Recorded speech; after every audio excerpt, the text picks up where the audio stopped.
Selamat datang dalam sesi bacaan buku harian Santa Faustina. Para opa, oma, bapak, ibu, dan sahabat-sahabat sekalian, mari kita baca dan dengarkan bersama-sama. Buku Harian Santa Faustina nomor 176 sampai 180. Keputusan. Setia kepada ilham-ilham batin, meskipun aku tidak dapat membayangkan seberapa besar pengorbanan yang harus kutanggung untuk itu. Aku tidak boleh melakukan suatu pun atas prakarsa sendiri tanpa lebih dulu berkonsultasi dengan Bapak Pengakuan. Pembaruan kaul. Sejak saat aku bangun tidur pada pagi hari, rohku sepenuhnya tenggelam di dalam Allah. Di dalam samudra kasih itu, aku merasa bahwa aku telah sepenuhnya tenggelam di dalam Dia. Dalam misa kudus, cintaku akan Dia mencapai puncak intensitasnya. Sesudah pembaruan kaul dan komuni kudus, tiba-tiba aku melihat Tuhan Yesus yang berkata kepadaku dengan amat mesra, "Putriku, pandanglah hatiku yang maha rahim." Ketika aku menatap hati yang maha kudus, berkas sinar yang sama seperti terlihat dalam gambar sebagai darah dan air memancar darinya, dan aku memahami betapa besarnya kerahiman Tuhan. Dan sekali lagi, Yesus berkata kepadaku dengan mesra, "Putriku, berbicaralah dengan para imam mengenai kerahimanku yang tak terselami. Api kerahiman membakar aku. Aku ingin terus mencurahkannya ke atas jiwa-jiwa. Tetapi jiwa-jiwa tidak mau percaya kepada kebaikanku."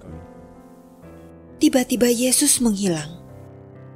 Tetapi sepanjang hari itu, rohku tetap tenggelam dalam kehadiran Allah yang nyata.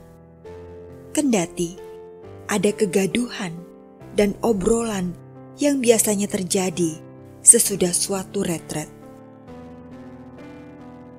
Semua itu tidak sedikit pun mengganggu aku. Rohku berada dalam Allah, meskipun secara lahiriah aku ambil bagian dalam percakapan dan bahkan pergi untuk berkunjung ke Derdi. Hari ini kami memulai probasi yang ketiga. Kami bertiga bertemu di kamar Muder Malgorzata, sedangkan suster-suster yang lain menjalani probasi mereka di novisiat.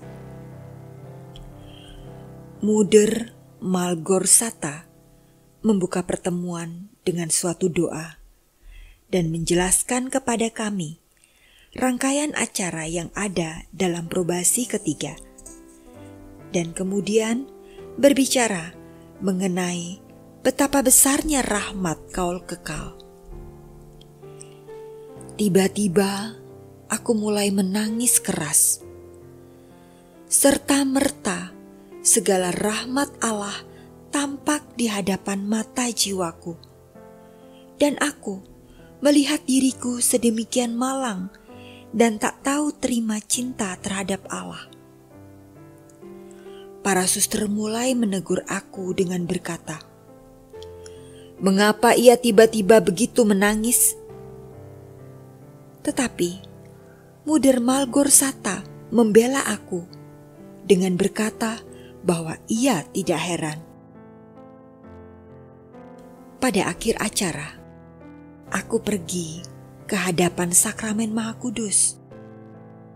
Dan seperti orang yang paling malang dan menyedihkan, aku memohon kerahimannya agar ia berkenan menyembuhkan dan memurnikan jiwaku yang papa. Saat itulah aku mendengar suara ini. Putriku, semua kepapaanmu sudah hangus dalam nyala cintaku. Ibarat satu tunas kecil yang sudah hangus dalam api yang berkobar-kobar. Dengan merendahkan dirimu dengan cara ini, engkau menarik seluruh samudera kerahimanku kepada dirimu sendiri dan kepada jiwa-jiwa lain. Aku menjawab, Yesus, bentuklah hatiku yang papa ini seturut kesukaan ilahimu. Selama masa probasi ketiga, tugasku adalah membantu suster di vestiarium. Tugas ini memberi aku banyak kesempatan untuk mengamalkan keutamaan-keutamaan. Kadang-kadang, aku harus mengantar pakaian ke suster-suster tertentu 3 kali. Dan masih ada juga yang tidak memuaskan mereka. Tetapi, aku juga mulai menyadari keutamaan-keutamaan besar beberapa suster yang selalu meminta barang-barang yang paling sederhana dari ruang itu. Aku kagum akan semangat kerendahan hati dan mati raga mereka. Ketika tiba masa Advent, dalam jiwaku muncul kerinduan yang membara akan Allah. Dengan sekuat tenaga, rohku bergegas menuju Allah. Pada waktu itu, Tuhan memberiku terang cemerlang untuk mengenal sifat-sifatnya. Sifat pertama yang Tuhan perkenalkan kepadaku adalah kekudusannya.